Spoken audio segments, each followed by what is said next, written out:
నవరాత్రి మొదటి రోజున పూజించేదేవి శైలపుత్రి. శైల అంటే పర్వతం. ఆమె పర్వతరాజు హిమవంతుడి కుమార్తె. అందుకే శైలపుత్రి అని పేరు వచ్చింది. ఆమెను భూమాత, ప్రకృతి శక్తి రూపంగా భావిస్తారు.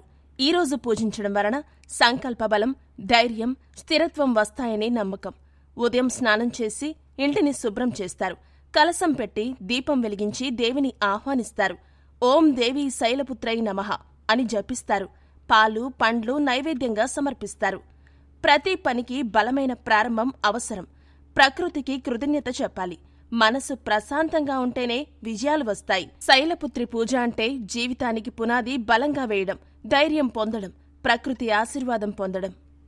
నవరాత్రి రెండవ రోజున పూజించేదేవి బ్రహ్మచారిణి. ఆమె తపస్సు, ఓర్పు, ధైర్యానికి ప్రతీక.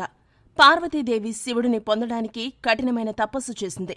వర్షం, గాలి, మంచు ఎన్ని కష్టాలు వచ్చినా తట్టుకుని తపస్సులో నిలబడి ఉంది. అందుకే ఆమెను బ్రహ్మచారిణి అని పిలుస్తారు. ఈరోజు పూజించడం వలన మనలో సహనం, దృష్టి, సంకల్ప బలం పెరుగుతాయి. ఇప్పటి భాషలో చెప్పాలంటే ఎగ్జామ్ రాసే విద్యార్థి, గోల్ పెట్టుకున్న యువకుడు ఎవరికైనా కావలసిన ఓర్పు ప్లస్ ఫోకస్ ఇస్తుంది. పూజ సింపుల్గా దీపం వెలిగించి ఓం దేవి బ్రహ్మచారిణ్యై నమః అని జపించాలి. జాగరి, పాలు, పండ్లు నైవేద్యంగా పెడతారు. సారాంశం: బ్రహ్మచారిణి పూజ అంటే మన గమ్యం చేరడానికి ఓర్పు, ధైర్యమిచ్చే సాధన. నవరాత్రి మూడవ రోజున పూజించేదేవి చందగంటదేవి. ఆమె నుదుటిపై అర్ధచంద్రంలా ఉండే గంట వల్ల ఈ పేరు వచ్చింది. ఆమె రూపం శక్తివంతంగా ఉంటుంది. సింహంపై స్వారీ చేస్తూ 16 చేతులతో ఆయుధాలు పట్టి కనిపిస్తుంది. ఇది ధైర్యం, రక్షణ, శక్తి యొక్క ప్రతీక. చంద్రఘంటాదేవి రాక్షసులను జయించి భక్తులను రక్షించింది. అందుకే ఈరోజు పూజిస్తే భయం పోతుంది, ధైర్యం పెరుగుతుంది, కుటుంబంలో శాంతి వస్తుందని నమ్మకం. పూజ సింపుల్గా దీపం వెలిగించి ఓం దేవి చంద్రఘంటాయై నమః అని జపించాలి. పాలు లేదా పాలు కలిపిన వంటకం నైవేద్యంగా పెడతారు. చంద్రఘంట పూజ అంటే భయం దూరం చేసి ధైర్యం, శాంతి ఇచ్చే పూజ. నవరాత్రి 4వ రోజున పూజించేదేవి కూష్మాండదేవి. కూ అంటే చిన్నది, ఉష్మ అంటే ఉష్ణం, అండ అంటే బ్రహ్మాండం. అంటే చిన్న చిరునవ్వుతోనే బ్రహ్మాండాన్ని సృష్టించిన శక్తి. ఆమెను ఆదిశక్తి, సృష్టిదేవి అని భావిస్తారు. భక్తి, సానుకూల ఆలోచనలు, ఆరోగ్యం ఇవన్నీ ఆమె ఆశీర్వాదం వల్ల వస్తాయని నమ్మకం. పూజ సింపుల్గా ఉదయం దీపం వెలిగించి ఓం దేవి కూష్మాండాయై నమః అని జపించాలి. బెల్లం, పులిహోర లేదా పచ్చి కూరగాయలతో చేసిన వంటకం నైవేద్యంగా పెడతారు.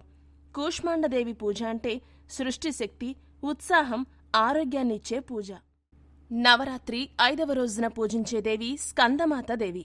ఆమె కుమారుడు స్కందుణ్ణి వడిలో పెట్టుకుని కనిపిస్తారు. అందుకే ఆమెను స్కందమాత అని పిలుస్తారు. ఆమెను మాతృత్వం, కరుణ, ప్రేమకి ప్రతీకగా భావిస్తారు.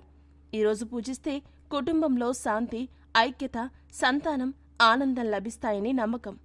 పూజ సింపుల్గా దీపం వెలిగించి ఓం దేవి స్కందమాత్యై నమః అని జపించాలి. అరటి పండ్లు నైవేద్యంగా పెడతారు. స్కందమాత పూజ అంటే తల్లి తన ఆశీర్వాదం, కుటుంబ సంతోషమిచ్చే పూజ.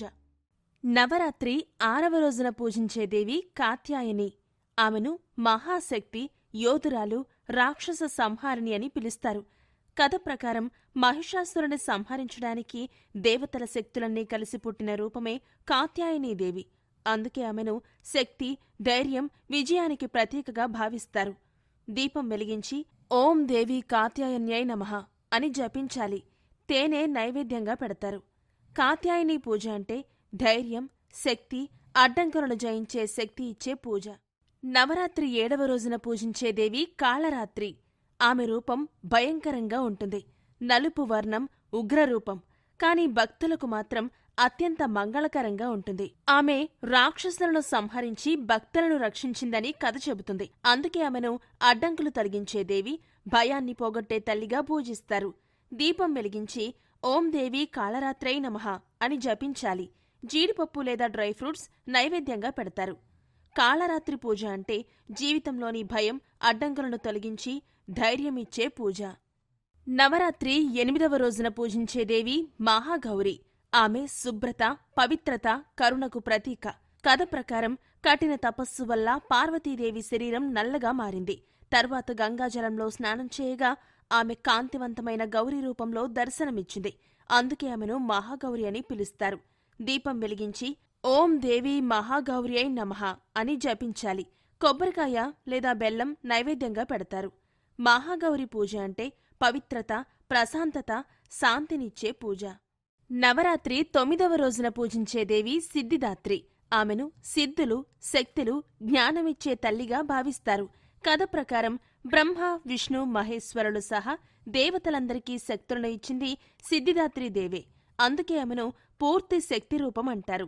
పూజ సింపుల్గా దీపం వెలిగించి ఓం దేవి సిద్ధిదాత్రై నమః అని జపించాలి. తేనె లేదా పూల నైవేద్యం పెడతారు. సిద్ధిదాత్రి పూజ అంటే జ్ఞానం, శక్తి, విజయాన్ని ప్రసాదించే పూజ.